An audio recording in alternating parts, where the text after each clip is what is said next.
Hello guys, and welcome back once again to the Asian channel.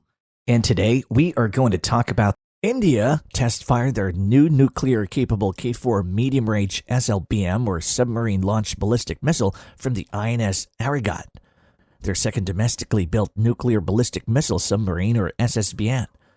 This is the first test of K-4 SLBM that was fired from the actual VLS or vertical launch system of a nuclear power submarine, because the first test was only done using a submersible pontoon.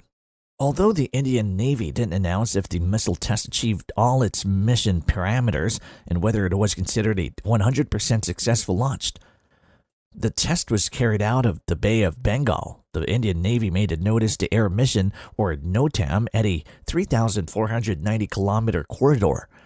Because the K-4 is a nuclear-capable medium-range submarine-launched ballistic missile that has a maximum range of 3,500 kilometers. It has an estimated maximum speed of Mach 4 to 7 or 4,900 to 8,600 kilometers per hour, and it can carry 4 nuclear or non-nuclear warhead.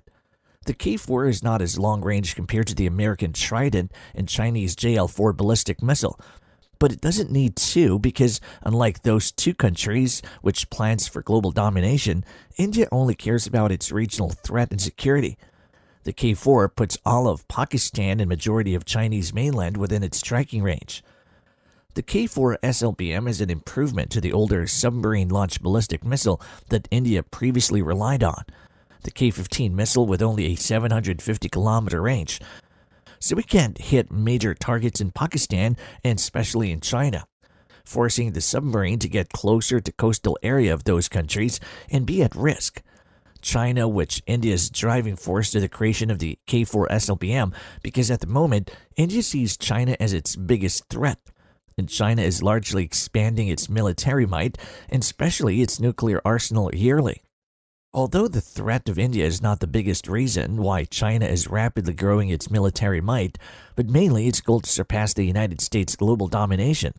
But India sees Chinese growing might as an existential threat to their country, especially with their ongoing border dispute at LAC against China. Currently, India has only 2 SSBM or nuclear ballistic missile submarine. First, the INS Arigat that was launched in 2009 and entered service in 2016.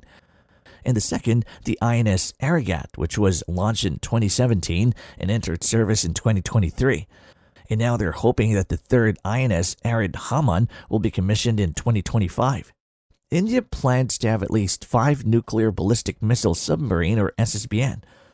These submarines basically served as second strike nuclear retaliatory platforms. They basically cruise underneath the ocean quietly while waiting for orders, because no matter if that country's military bases gets destroyed by a surprise or large attack, their SSBM would allow the country to still have a nuclear retaliation strike capability to the enemy. While currently, India doesn't have any nuclear attack submarine in service or SSN because the Aquila-class nuclear attack submarine they leased from Russia was returned in 2021.